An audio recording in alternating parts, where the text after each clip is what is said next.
에스라 9장 1절에서 3절. 이 일 후에 방백들이 내게 나와 이르되 이스라엘 백성과 제사장들과 레위 사람들이 이 땅 백성들에게서 떠나지 아니하고 가나안 사람들과 헷 사람들과 브리스 사람들과 여부스 사람들과 암몬 사람들과 모압 사람들과 애굽 사람들과 아모리 사람들의 가증한 일을 행하여 그들의 딸을 맞이하여 아내와 며느리로 삼아 거룩한 자손이 그 지방 사람들과 서로 섞이게 하는데 방백들과 고관들이 이 죄에 더욱 으뜸이 되었다 하는지라. 내가 이 일을 듣고 속옷과 겉옷을 찢고 머리털과 수염을 뜯으며 기가 막혀 앉으니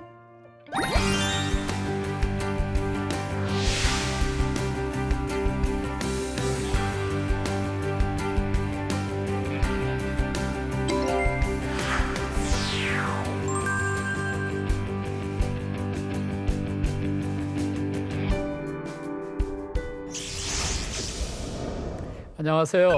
계약신학대학원대학교 강정주 교수입니다. 오늘은 에스라서 마지막 강의 5강입니다. 오늘 이 마지막 강의에서는 에스라서 이 9장과 10장 말씀을 다루겠습니다.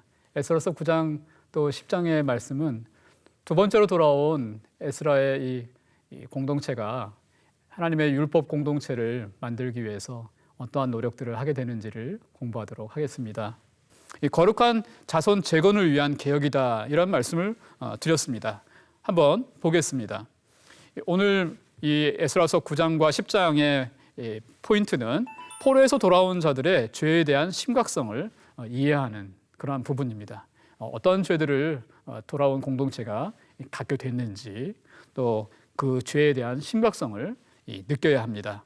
두 번째는 돌아온 공동체의 죄에 대한 그런 반응, 어떤 반응을 공동체가 이 죄에 대해서 하고 있는지, 또 어떻게 대처를 하고 있는지, 이러한 장면을 에스라서 9장과 10장에서 접목할 필요가 있습니다.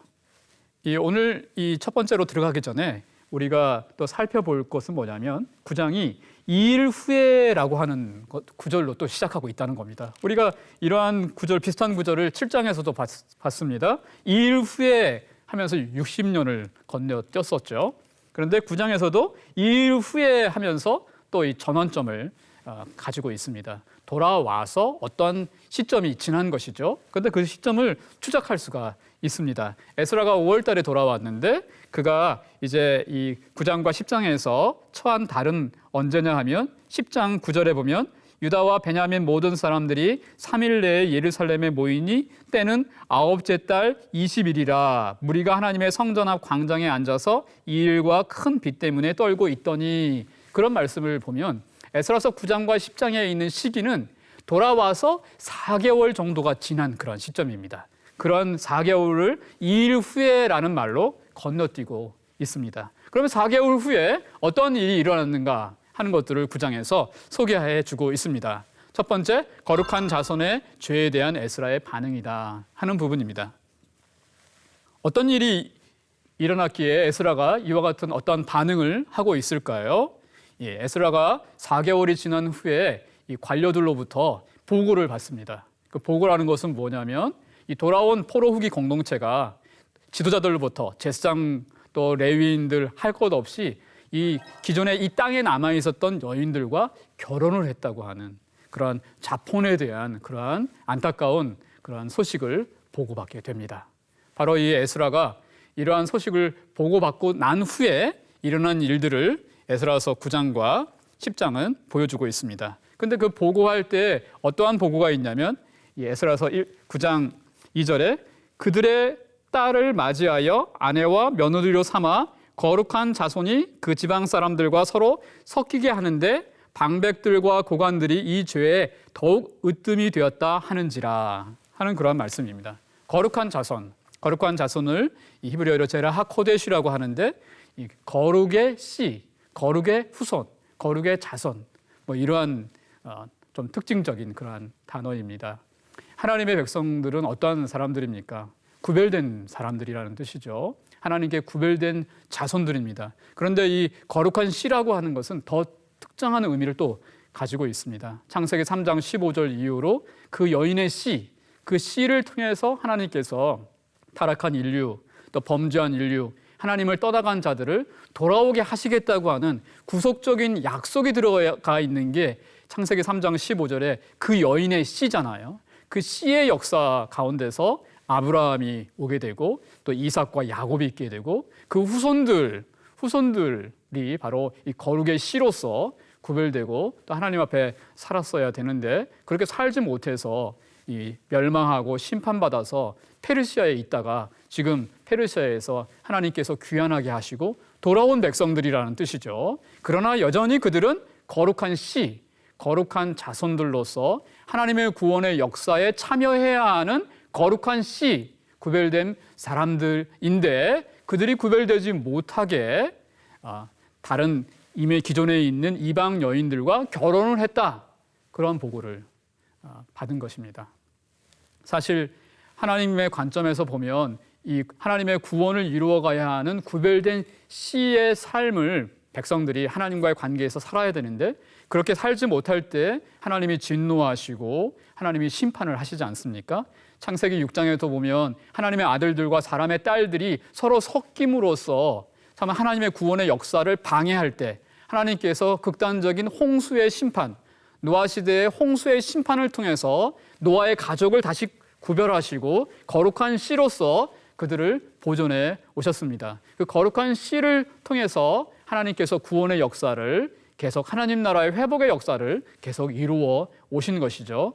그렇게 하나님께서는 혼합되는 것, 또 섞여서 거룩한 씨로서의 삶을 살지 못하는 때에는 하나님이 심판을 하시는 것이죠. 바로 이 이스라엘과 유다가 거룩한 씨로서 살지 못하니까 하나님께서 그들을 아시리아 제국에 의해서 또 바벨론 제국에 의해서 그들을 심판하시고 그 거룩한 씨들을 구별하기 위해서 다시 이방으로 쫓아내셨던 사건, 우리가 에스라 전에 말씀들을 통해서 알 수 있습니다. 그러한 거룩한 씨들이 이 이방 여인과 결혼했다 하는 것이 엄청난 충격이어서 에스라가 그 보고를 듣자마자 머리를 뜯고 옷을 찢고 수염도 막 뜯으면서 이 하나님 앞에 이 무릎을 꿇고 앉아 있게 됩니다.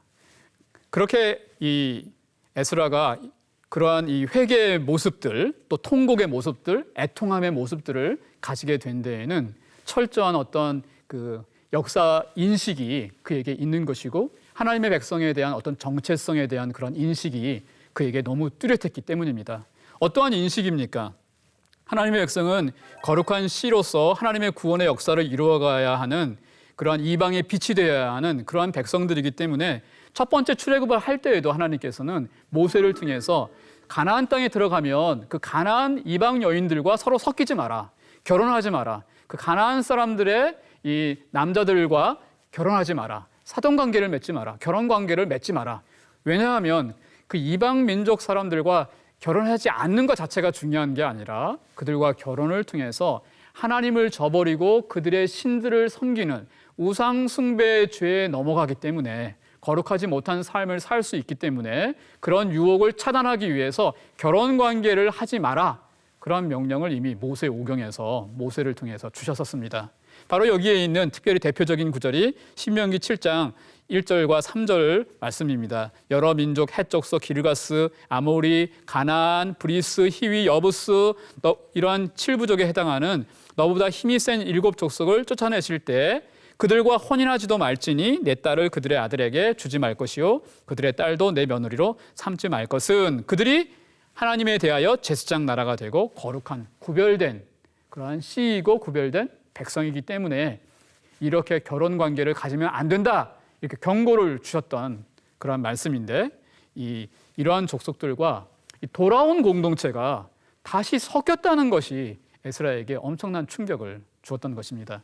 사실 에스라서 9장 1절에 있는 이러한 족속들에 대한 말씀 이후에 방백들이 내게 나와 이르되 이스라엘 백성과 제사장들과 레위 사람들이 이 땅 백성들에게서 떠나지 아니하고 가나안 사람들과 헷 사람들과 브리스 사람들과 여보스 사람들과 암몬스 사람들과 모압 사람들과 애굽 사람들과 아모리 사람들의 가증한 일을 행하여 사실 출애굽기나 이러한 신명기 5경에 있는 이 가나안의 7부족에 해당하는 이러한 부족들을 일부러 에스라서 9장 1절에서 사실 언급하고 있습니다. 이러한 부족들이 에스라 시대에도 여전히 존재하고 있는지는 불확실합니다. 거의 멸망을 했거나 사라질 가능성, 남았다면 몇 부족밖에 없을 텐데 이러한 모세 5경에 언급되고 있는 족속들을 다시 언급하면서 신명기의 말씀을 떠오르게 하는 거죠. 하나님께서 일찍이 모세를 통해서도 결혼을 금지했던 족속들과 함께 다시 결혼하는 일을 했다. 이 일은 이러한 결혼 정책 때문에 솔로몬처럼 이 이방 여인과의 결혼 때문에 결국 후손들이 망했고 이렇게 망한 다음에 돌아오게 됐는데 다시 똑같은 죄를 지었다는 그런 그 충격이 에스라를 사로잡았습니다. 그래서 에스라가 오늘 에스라서 9장의 말씀을 보면 막 옷을 찢고 수염을 뜯고 막 이러고 통곡하면서 이 3시 정도 저녁 이 번제를 드릴 때까지 하루 종일 앉아 있을 때 무슨 일인가 하고 사람들이 모여들기 시작했습니다.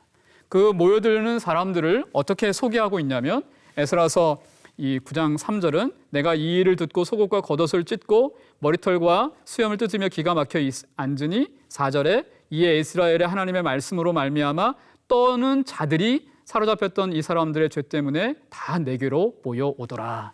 에스라 주변에 누가 왔는가? 하나님의 말씀에 떠는 자들, 복수로 되어 있습니다. 떠는 자들이 모여서 무슨 일인가?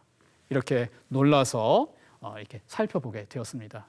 이 말씀에 떠는 자들이라는 이런 말들은 특별한 말씀이기도 한데 이사야서 66장 2절에 소개되기도 있는 말씀입니다. 이사야 선지자가 포로 후기 때에 참 하나님께서 어디에 소망을 두는가? 하나님의 말씀에 떠는 자들에게 소망을 두고 하나님께서 회복의 역사를 일으키실 거라고 이사야서 66장 2절 정도에 말씀해 주시고 있는데 바로 그러한 사람들이 에스라의 이 회개의 가운데 함께 동참하고 함께 나아오게 되었습니다. 참으로 에스라는 이 7장에서부터 이사야서 2장 4절과 같은 하나님의 율법을 배우기 위해서 시온에 돌아오는 그러한 장면을 그리고 있다면 이사야서의 마지막 장면인 바로 이 하나님의 말씀을 듣고 떠는 자들, 이런 떠는 자들이 에스라에게 이렇게 모여 있다 하는 것을 통해서 에스라서가 이 이사야서의 예언을 많이 염두에 두고 있다는 것을 함께 보여주고 있습니다.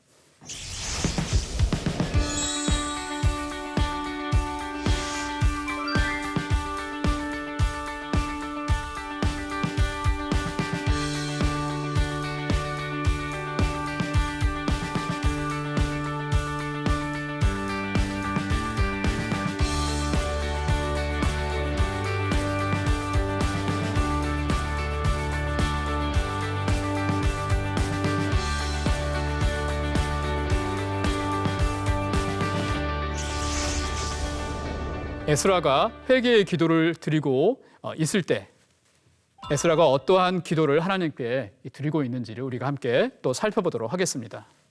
에스라는 이렇게 하나님 앞에 통회하면서 이 하나님 앞에 회개의 기도를 9장 6절 이하에서 드리고 있는데 에스라가 7장과 8장에서는 자신의 이야기를 1인칭으로 소개하고 있습니다.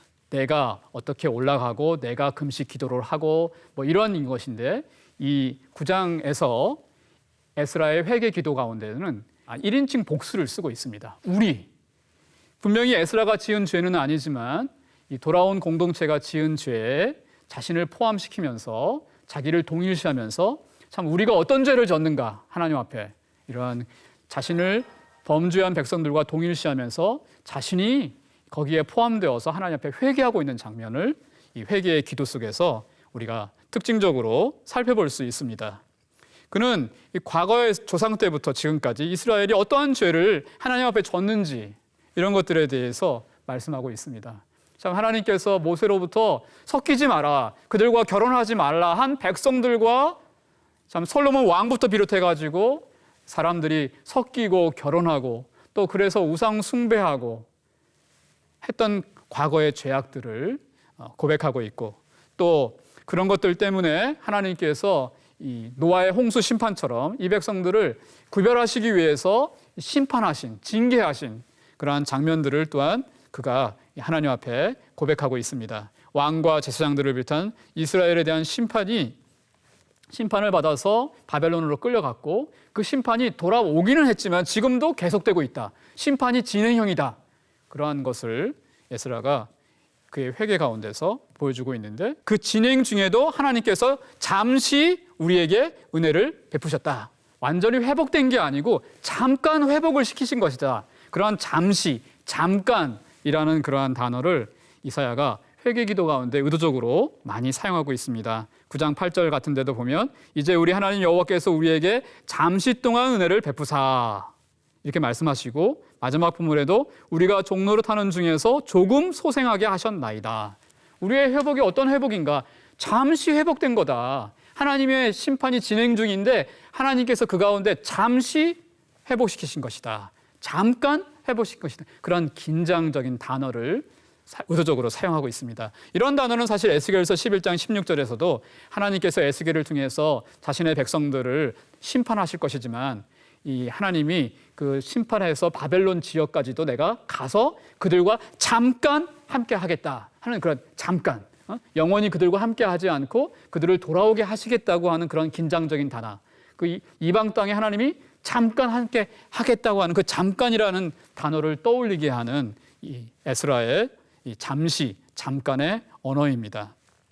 하나님께서 그렇게 하셨는데 그렇게 하신 그 중요한 이 상태가 뭐냐면 노예라는 겁니다. 노예. 우리가 누군가 페르시아 왕의 여전히 노예다, 종이다. 여전히 세금을 꼬박꼬박 그 왕에게 바쳐야 하는 속국이다. 이 자체가 벌써 우리가 잠깐 은혜를 받고 있다고 하는 것을 보여주는 것인데 긴장해야 하는 이때에 긴장하지 못하고 있다는 것을 에스라가 하나님 앞에 회개하고 있는 것입니다. 바사 왕들 앞에서 불쌍히 여김을 받게 하신 그런 잠깐 불쌍히 여김을 받게 하신 그러한 상태인데 이런 상황에서 다시 주의 계명을 저버리고 이방 여인과 결혼했다는 거, 자기가 토했던 그 더러운 것에 다시 돌아갔다는 거, 그러한 장면에 하나님 앞에 구구절절히 구체적으로 하나님 앞에 회개하고 있습니다. 그러면서 그러한 회개 가운데 아까도 인용했지만 신명기 7장에 있는 그러한 이방 여인과의 결혼 금지 명령, 그것들을 우리가 잊지 않고 살아야 되는데 그걸 잊어버렸다는 거. 그래서 땅의 약속을 누리지 못하고 있다는 거. 지금도 땅의 약속을 누리지 못하고 있다는 거. 우리가 지은 죄에 비해서 하나님께서 형벌을 가볍게 하시고 우리를 남은 자가 되게 하셔서 이렇게 은혜를 베푸시고 돌아오게 하셨는데 이 상태에서 다시 또 똑같은 죄를 짓는다면 공의의 하나님 앞에서 우리가 사라질 수 있지 않은가 하는 그런 두려움 가운데서 이 에스라가 회개의 기도를 드리고 있는 게 에스라서 9장의 장면입니다. 그렇게 회개의 기도를 드리고 있을 때 역시 하나님 말씀에 떠는 자들이 에스라의 곁에 오게 됩니다. 그래서 어떠한 이 결단과 개혁이 일어나게 되는지를 보게 됩니다. 에스라가 계속 고통스러워하고 애통하며 있을 때 백성들도 와가지고 함께 통곡하고 함께 웁니다. 함께 울다가 특별히 이 스가냐라고 하는 사람이 에스라에게 말합니다.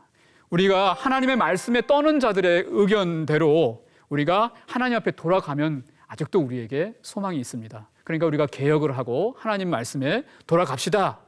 이렇게 이제 제안을 하게 됩니다. 일어나십시오. 그래서 이제 에스라가 일어나고 또 성전 방에 이제 들어가 있다가 이제 사람들을 부릅니다. 불러서 그러면 맹세를 하자. 이제 이방 여인들과 결혼하는 사람들 이제 그들과 헤어지기로 우리 하겠다는 그런 맹세를 하자. 이렇게 그런 확답을 이제 10장 5절에서 받게 됩니다. 그러한 확답 가운데서 이제 3일 후에 모든 사람들 다 모여라. 이렇게 에스라가 명령을 하게 됩니다. 그래서 이 3일 후에 전부 이렇게 모이게 되는데 그때가 이 9월이라 우기철입니다. 우기. 비가 오는 그런 시즌이죠. 예루살렘에 모여서 이제 에스라를 만나게 되는데 비가 막 넘치고 있는데 에스라가 이제 그런 계획을 실행하려고 하니까 그 옆에 있는 사람들이 비가 오고 이것은 하루에 끝낼 일이 아니니까 지금 백성들을 돌아가게 하고 이방 여인과 결혼한 사람들은 이렇게 조사를 해가지고 그 사람들이 헤어지도록 명부를 작성하고 도장을 찍는 그런 일들을 점차적으로 행해야 합니다. 이러한 제안을 하게 됩니다. 그렇게 해서 현실적인 실행 계획을 세우고 이 자포난 자를 3개월간 조사하게 됩니다. 그래서 조사를 하게 됐더니 거기에 이제 이방 여인을 아내로 맞이한 제사장들이 있었고 그들이 속죄의 제사를 드리고 또 헤어지기로 결단을 하게 되고 뿐만 아니라 레위인들, 찬양대원들, 성전에서 예배를 인도하는 그러한 자들도 또 이방 여인과 결혼을 해서 또 이 명부에 기록되게 됩니다. 또 이방 여인을 맞이한 또 일반 백성들에 대한 그러한 기록들을 소개하면서 에스라 10장이 끝나게 됩니다.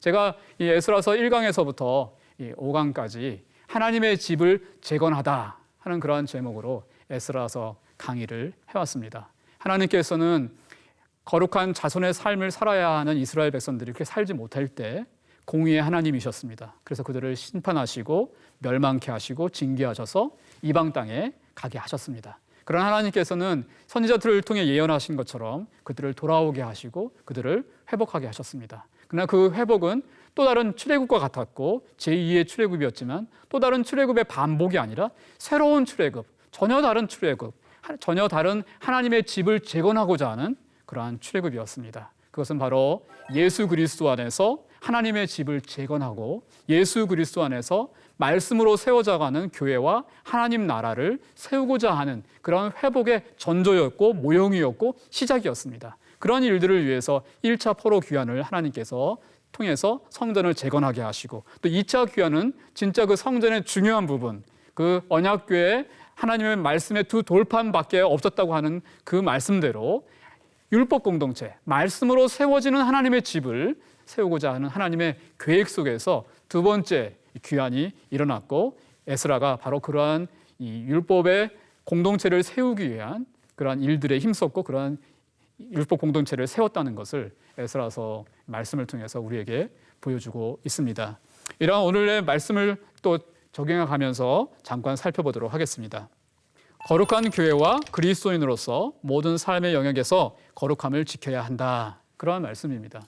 특별히 이 말씀의 공동체를 세워나가야 하는데 이 말씀의 공동체를 세워나갈 때 가장 중요한 것은 말씀대로 순종하고 말씀대로 구별해서 살아나가야 하는 부분입니다. 다시 이 포로에서 돌아온 공동체가 다시 성전을 짓고 또 성벽을 짓고 또 예배 제사를 제도를 회복하고 그 형식적인 회복이 중요한 것이 아니라 하나님은 늘 하나님 백성들에게 거룩한 백성, 구별된 백성을 원하셨습니다. 그 구별과 거룩이라고 하는 것은 바로 하나님 말씀대로 살아가는 백성입니다. 그런 하나님의 말씀대로 살아가는 백성이 되기를 원하셨지만 이 돌아온 백성은 여전히 똑같은 죄를 졌습니다. 사실 에스라서 말씀뿐만 아니라 구약의 말씀은 그러한 이스라엘 백성의 실패로 끝나고 있습니다. 돌아와서도 여전히 구별되게 살지 못하는 백성, 전적인 무능력, 전적인 타락의 백성들, 스스로 구원할 수 없는 백성들, 그러한 백성들을 보여주고 있는 것이 에스라일 뿐만 아니라 구약의 말씀이기도 합니다. 그래서 진정한 회복은 아직 시작되지 않았다. 진정한 회복은 아직 본격적으로 이루어지지 않았다 하는 것들을 보여주고 있는데 진정한 회복은 바로 예수 그리스도 안에서 이루어지는 것입니다. 예수께서도 자신이 이 죄악으로부터 세상으로부터 당신의 백성들을 진짜 출애굽시키기 위해서 오셨다.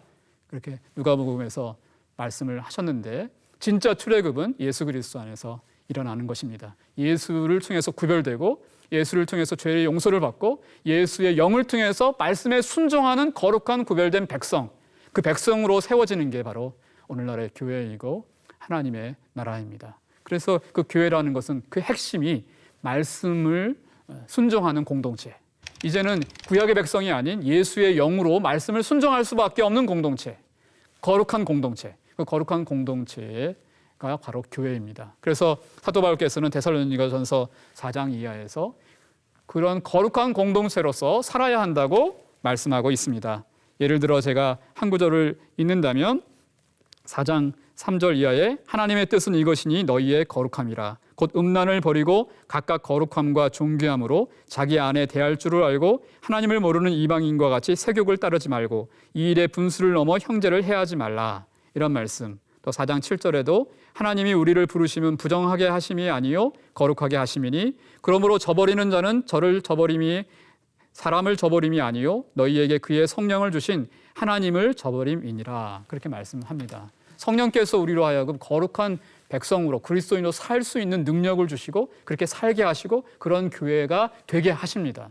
그렇기 때문에 우리가 에스라서의 말씀을 읽으면서 예수 안에서 말씀 공동체가 회복되었구나 하는 것들을 깨달을 수가 있습니다. 거룩한 삶을 살아야 한다는 것을 깨닫게 됩니다. 두 번째로는 세속화된 부분이 있다면 징계의 말씀을 기억하여 속히 결단하고 돌이켜야 한다 하는 그러한 적용입니다. 죄를 지었을 때 그 죄를 지은 자들이 선한 양심을 가지고 하나님 말씀에 떨면서 돌아가야겠구나, 회개해야겠구나, 결단을 내리고 헤어져야겠구나, 이러한 결단 말이죠. 눈이 나를 범죄하게 하면 주께서는 극단적으로 눈을 빼라, 이런 말씀도 하시지 않았습니까? 결단을 해야 한다는 것, 결단하고 죄와 분리되어야 한다는 것, 그러한 말씀을 우리에게 요구하셨습니다. 이 시대에도 말씀 공동체, 교회 공동체는 거룩하게 살아야 되는데 거룩하게 살지 못한 부분이 있다면 양심상 깨닫고 말씀하실 때, 성령께서 우리에게 말씀하실 때 돌이키고 결단하고 거룩을 회복할 수 있는 그런 그리스도인들, 그런 교회가 되어야 하겠습니다. 지금까지 제가 에스라서를 강의하게 되었습니다. 1강에서부터 5강까지 첫 번째 귀환과 두 번째 귀환, 하나님의 집을 재건하고 또 율법 공동체를 세우고자 하는 그런 회복들에 대해서 강의를 드렸습니다. 오늘 에스라서의 이런 모든 강의는 하나님께서 예수 안에서 우리를 거룩하게 회복하셨으니 거룩한 말씀의 순종자들로 구별된 삶을 살으라는 그런 교훈을 주시는 말씀입니다. 우리가 다 그렇게 살 수 있기를 소망하고 또 여러분에게 또 부탁합니다. 지금까지 저의 에스라 강의를 시청해 주셔서 대단히 감사합니다.